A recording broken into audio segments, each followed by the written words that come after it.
اگر آپ اس چینل پہ نئے ہیں تو اس کو سبسکرائب کر لیجئے اور بیل آئیکن کو پریس کیجئے تاکہ ہماری نئی آنے والی تمام ویڈیوز کی نوٹیفیکیشن آپ کو ملتے رہیں اور آپ ہم سے کنیکٹ رہیں۔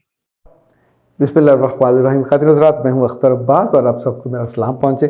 آپ کے مشکل سوال ہمارے سامنے ہیں، ان کو جواب دیں گے، لیکن ابھی ریکارڈنگ سے پہلے میں جب اسٹوڈیو آ رہا تھا تو میں نے ایک عجیب منظر دیکھا کہ ہمارے بیڈ روم میں میری اہلیہ اور دونوں بیٹیاں صلاۃ التسبیح پڑھ رہی تھیں، اور یہ جمعے سے کچھ آدھا گھنٹہ پہلے کا وقت تھا۔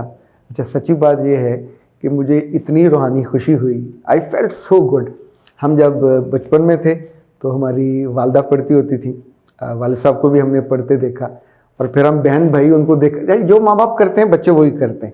آپ کو اندازہ ہے نا، صلاۃ التسبیح یہ ایک سلام کے ساتھ یا دو سلاموں کے ساتھ 4 نفل ہوتے ہیں جس میں تسبیحات پڑھی جاتی ہیں، اور اللہ کے رسول نے اس کو بہت پسند کیا۔ یعنی اس کو جو لوگ ریگولر پڑھتے ہیں ان کو تو اجر و ثواب بے شمار ملتا ہے۔ جو لوگ سال میں پڑھ لیں، مہینے میں پڑھ لیں، ایون جو منیمم ہے کہ جنہوں نے زندگی میں ایک دفعہ پڑھا ہو، اور جو حدیث میں الفاظ آتے ہیں وہ تو یہ ہے کہ جو اس میں چونکہ 75 دفعہ آپ نے ہر رکعت میں پڑھنا ہوتا ہے، سبحان اللہ والحمد للہ ولا الہ الا اللہ واللہ اکبر ولا حول ولا قوت الا باللہ العلی العظیم، اور رکوع میں بھی اور سجدے میں بھی، اور جب آپ قیام میں ہوتے ہیں وہ بھی۔ انفیکٹ اگر ماں کو شوق ہوگا تو وہ اپنے بچوں کو یوں ہی لے کے پڑھائے گی، ابا کو ہوگا تو اپنے بیٹوں کو پڑھائے گا۔ رمضان میں چونکہ وقت ہوتا ہے، کبھی کبھی رات کو، کبھی دن کو، ضرور یہ جب جب موقع ملے، پر یہ ان لوگوں کی طرح نہیں کرنا چاہیے کہ جو ایک میسیج بھیجتے ہیں کہ تہجد کے بعد اور فجر سے پہلے آپ کو میں نے اپنی دعاؤں میں یاد کیا۔ انفیکٹ یہ بالکل اور طرح کی چیز ہے، یعنی یہ انڈیویجول کرنے کی چیز ہے۔ اگر کبھی ذکر بھی ہونا ہو تو آپ ایسا کریں گے کہ خود آپ ہیرو نہ بن رہے ہوں، دوسرے کی نیکی کو ترغیب کے طور پہ آپ اگر پیش کریں تو وہ زیادہ اچھا ہوتا ہے اور اس کا اثر بھی زیادہ ہوتا ہے۔ اچھا جی، HOS کہتی ہیں کہ سر ایسے شوہر کا کوئی کیا کرے جو رمضان میں بھی ناراض ہونے سے باز نہ آئے، ہر چھوٹی چھوٹی بات پہ وہ ناراض ہو جاتے ہیں، غصہ ہو جاتے ہیں اور لڑ پڑتے ہیں، ان کے ساتھ زندگی کیسے گزاری جائے؟ بیٹا، پہلی بات تو یہ ہے کہ جب زندگی گزارنی ہے تو پھر ان کو سمجھیں۔ اگر کھانے پہ، نمک پہ، مرچ پہ، مینرزم پہ، گھر کی صفائی پہ، چھوٹی چھوٹی چیزوں پہ ہوتا ہے اختلاف، تو مرد کو اتنا حق تو دے دیا کریں کہ فوراً آپ جو الزام کا ایک پورا فریم کرتے ہیں اس میں لگتا پتہ نہیں کتنا شیطان ہوگا، کتنا ہٹلر ہوگا۔ تو اگر وہ بندہ جیل میں نہیں ہے، شیطان ہوگا، ہٹلر ہوگا، لڑاکا ہوگا، تو پھر باہر لڑے گا، مار کھائے گا، جب مارے گا پھر جیل جائے گا۔ تو اگر تو جاب بھی کر رہا ہے، بزنس بھی کر رہا ہے، اس کا مطلب باہر ایسا نہیں ہے، تو گھر میں آپ اس کی توقع پہ پورا نہیں اتر رہے۔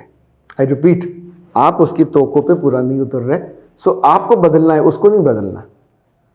He would remain the same. محبت کے کیسز میں کچھ مرد شاید بدل جاتے ہیں، ادروائز معمول کی شادیوں میں مرد نہیں بدلتے۔ خاتون کو وہاں رہنا ہے، ڈھلنا ہے، اس کی بیوی بن کے گئی ہے، اس کی بچوں کی ماں اس کو بننا ہے، اس کے خاندان کو آگے لے کے چلنا ہے، تو you need to understand your position. اگر آپ یہ کر لو گے تو میرا خیال ہے انشاءاللہ چیزیں بہتر ہو جائیں گی۔ اب نرما نے کہا کہ سر میرے شوہر جب باہر سے آتے ہیں تو بہت تھکے ہوئے آتے ہیں۔ تو کیسے تھکے ہوئے نہ آئیں؟ جو بندہ باہر کام کر کے آئے گا تھکا ہوا آئے گا، لیکن کوئی کام کہہ دیں تو انکار کر دیتے ہیں۔ اگر کسی دوست کا فون آ جائے تو فوراً تیار ہو کے حشاش بشاش چلے جاتے ہیں۔ اچھا بیٹا جی، اس پہ نمرا غصہ کرنے کی کیا ضرورت ہے؟ سمجھے نا کہ دوستوں کے پاس جا کے وہ خوش رہتا ہے، دوستوں کے پاس جا کے اس کی روح کو تکلیف نہیں ہوتی، دوستوں کے پاس جا کے اس پہ بوجھ نہیں ہوتا۔ ممکن ہے وہ تانے نہ دیتے ہوں، ممکن ہے بے تکے الٹے سیدھے سوال نہ کرتے ہوں۔ اچھا، ایک جو مرض ہماری عورتوں کو، لڑکیوں کو اور عورتوں کو بہت زیادہ ہے، وہ یہ ہے کہ اپنے میاں کی تعریف کرتے ہوئے انہیں بہت تکلیف ہوتی ہے، عادی نہیں ہے۔ یعنی عورت یہ سوچتی ہے کہ میں ہی ملکہ حسن ہوں، میری تعریف کی جائے۔ اچھا، ملکہ نہیں ہے تو شہزادی حسن ہوں۔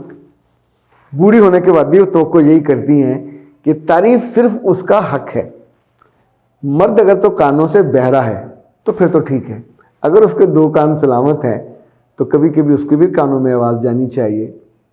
اچھا، صرف تعریف یہ نہیں ہوتی کہ آپ خوبصورت لگ رہے ہو، آپ اس کے کپڑوں کی تعریف کر سکتے ہیں، اس کے جوتوں کی، اس کے طرز عمل کی، اس کے آپ پہ خرچ کرنے کی، اس کی نماز میں دل لگانے کی۔ اگر لوگوں سے وہ مسکرا کے ملتا ہے، دسیوں چیزیں اللہ کے رسول صلی اللہ علیہ وسلم نے عورتوں کے بارے میں کہا کہ ان پہ ناراض مت ہو، ان کی کسی غلطی کوتاہی پہ انہیں ڈانٹو مت، اور ممکن ہے اس کے اندر کوئی ایک آدھ خوبی بھی ہو، تو مردوں میں کیوں نہیں ہو سکتی؟ مردوں کے بارے میں بھی سیم ہے۔ یہ جس مرد پہ، اپنے میاں پہ، ابھی دیکھیں آپ ترازو لے کے بیٹھ جاتے ہو، اس ترازو میں آپ ہو، آپ کے بچے، یہ باہر کیوں گیا؟ کیوں نہیں جائے گا؟ ہم کوئی غلام تھوڑی ہے، یہ جملہ میری طرف سے نہیں ہے، تو وہ کوئی غلام تھوڑی ہے۔ غریب کا بچہ اگر دوست اسے بلاتے ہیں، اسے سانس وہاں آتا ہے تو لیٹ ہم گو، اور وہ خوش ہو کے جائے گا۔ تو کیا وہ روٹھ کے جائے، ناراض ہو کے جائے، منہ پہ اس کے 12 بجے ہوئے ہوں تو دوست بھی کہیں گے کرو لڑکے آئے ہیں۔ باہر کی دنیا میں مرد کی عزت افزائی، مرد کی خوشی، مرد کی راحت، اسے تانے نہیں ملتے، اس کی شکایت نہیں ہوتی، یا اس کی بے عزتی نہیں ہوتی، یا اس کو چیلنج بھی نہیں کیا جاتا۔ جب ہوتا ہے تو پھر بہت دقت ہوتی ہے۔ تو اے اچھی نمرہ اور اس سے پہلے والی خاتون اور اس کے بعد والی بھی خواتین، آپ براہ کرم اپنے میاں کو ہر وقت ترازو میں رکھنا بند کریں۔ اچھا، میں عام طور پہ آپ کے ساتھ ہوتا ہوں کہ بڑی زیادتی ہے، آپ کا لحاظ کرنا چاہیے، آپ سے محبت کرنی چاہیے، لیکن جتنے زیادہ کپل سے ملتا ہوں تو اینڈ میں جہاں سے خرابی نکلتی ہے اس میں سے بیشتر خاتون ایک بات کو اتنی دفعہ دہراتی ہے کہ مرد چڑ جاتے ہیں، اور چڑ کے پھر آپ کے وہ متھے بھی لگنا نہیں چاہ رہے ہوتے۔ تو اپنا نقصان مت کروایا کریں۔ اور یہ بشرا نے کہا کہ سر جی بہت خوشی ہوئی وہ ویڈیو دیکھ کر جس میں آپ نے اپنے شاگرد ان کا ذکر کیا تھا، انہوں نے اپنے والد اور والدہ کے لیے جو جیتا ان کو، اس میں کوئی شک نہیں ہے۔ اور ثنا نے بھی کہا کہ سر میں چھوٹی چھوٹی بات پہ رونے لگ جاتی ہوں۔ جب آپ نے کہا کہ باپ کو بیٹے نے کہا کہ مجھے حصہ نہیں چاہیے، آپ دونوں چاہیے، تو میں رونے لگ گئی۔ اب میرے بچے، یہ جو آنکھوں سے جلدی آنسو آ جاتے ہیں، یہ اللہ کی رحمت کی وجہ سے ہوتا ہے۔ یعنی اگر دل سخت ہو اور دل تنگ ہو تو پھر رحمت نہیں آتی۔ پھر تو بعض صحابہ کو اللہ کے رسول نے کہا کہ تم اللہ سے دل مانگو، وہ اپنے بچوں سے محبت نہیں کرتے تھے۔ تو انفیکٹ یہ جو نرم دل ہونا ہے یہ اللہ کی بہت بڑی نعمت ہے، بہت بڑی رحمت ہے۔ اور جو حسن تبریز کا میں نے ذکر کیا تھا، ابھی کل مجھے اس کا فون آیا، اللہ نے اس کو تیسرا بیٹا عطا کیا، لیکن وہ چند دن کے بعد فوت ہو گیا۔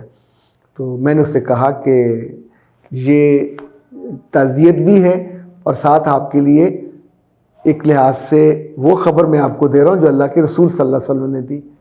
آپ نے فرمایا کہ جس کا بچہ نوزائیدہ یا چھوٹی عمر میں فوت ہو جائے، اگر وہ اس پہ صبر کرتا ہے تو یہ بچہ جنت کی کنجی ہے۔ یعنی جب سب لوگ مشکل میں ہوں گے اور سائے کی تلاش میں ہوں گے اور فیصلہ ہو رہا ہوگا اور بالکل انسرٹن ہوگا، پتہ نہیں ہوگا کدھر جانا ہے اور کیا ہمارا بنے گا، تو وہ بچے جو اپنے بچپن میں فوت ہو گئے ہوں گے وہ اپنے ماں باپ کو ان کا پلے کارڈ لے کے پہچانیں گے اور جنت میں لے جائیں گے اللہ کی منشا سے، رضا سے۔ اور آپ صلی اللہ علیہ وسلم نے جو اگلا جملہ کہا وہ تو بہت ہی وہ تھا، آپ نے فرمایا وہاں کچھ لوگ حسرت کریں گے کہ کاش ان کی اولاد بچپن میں فوت ہو جاتی۔